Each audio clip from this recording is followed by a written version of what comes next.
Push that rock with Simpson math. So let's integrate this integrand here. This integrand is screaming trig substitution.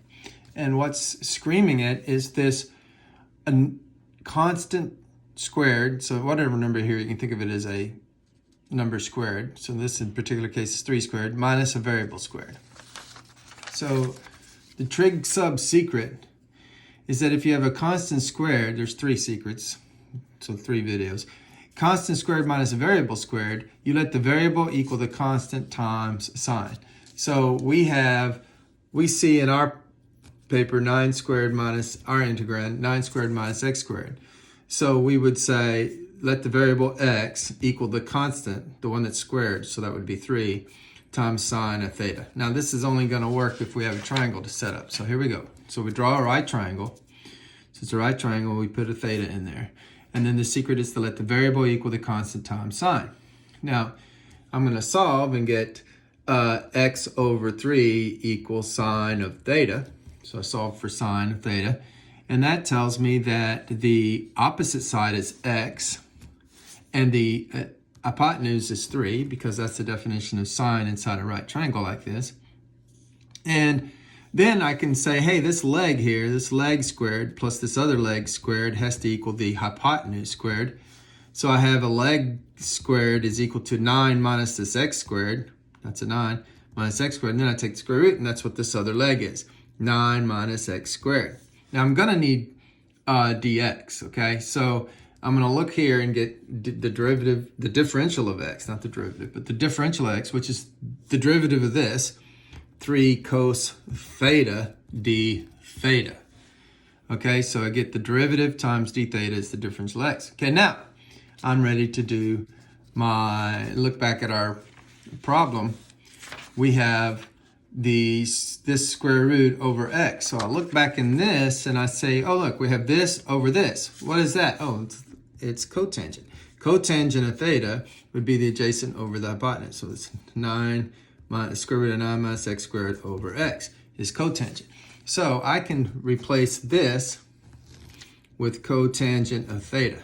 And I can replace dx, remember, with 3 cos theta d theta. Remember, we did that just 20 seconds ago. So we took the differential of x and got 3 cos theta d theta. Now I'm going to play around with this a little bit. This is cos theta over sine of theta times cos theta d theta. Put the 3 out here. That gives me a cos squared.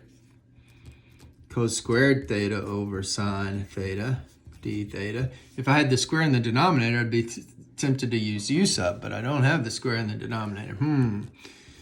So let's try this. 1 minus sine squared theta over sine theta d theta using the Pythagorean, of course. Cos squared is 1 minus sine squared. Then I'll walk like an Egyptian. So I have 1 over sine theta minus sine squared theta over sine theta d theta d theta d theta. Okay, so now this, we can bust this up. This is cosecant of theta. We'll integrate it with respect to theta. And then this is minus, don't forget this 3, it distributes. So it's sine squared divided by sine is just sine, of course, d theta. Now, this one, we're going to go bananas on. Well, maybe plantains on. And then over here, well, we know that antiderivative is sine, okay? The antiderivative of sine is a negative cos.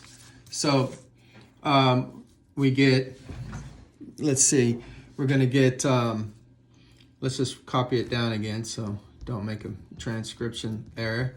So minus 3 sine theta d theta. So this is negative 3 times negative cos theta, so I get 3 cos theta, and eventually I'll have a plus c. But I got to handle this. How do I handle that? Well, we go bananas.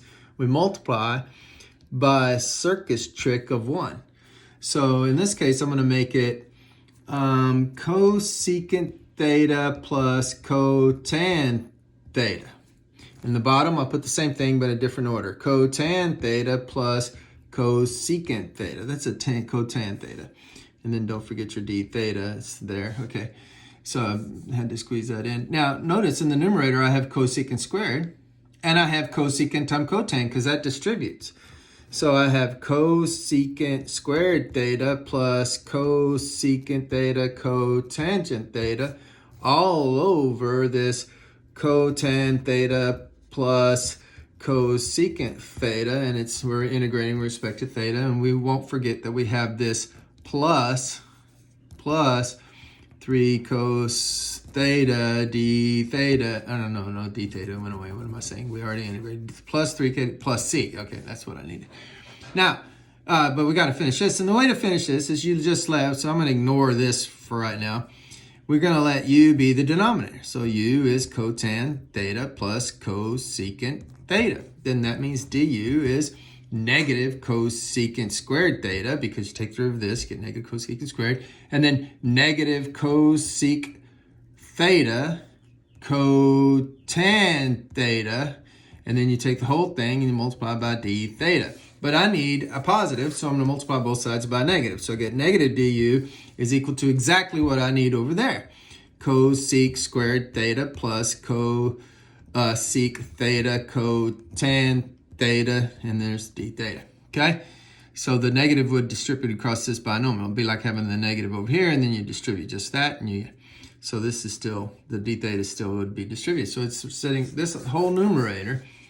This whole numerator is just negative du. So I have a negative 1 du. And then we let u be the denominator. Kick the negative out, so you have negative 3 out here. And then it's 1 over u, which is the going to be the natural log of u. So we have the natural log of the absolute value of u. But what was u? Well, it was cotan theta. But wait a minute, what was cotangent of theta? Plus cosecant of theta.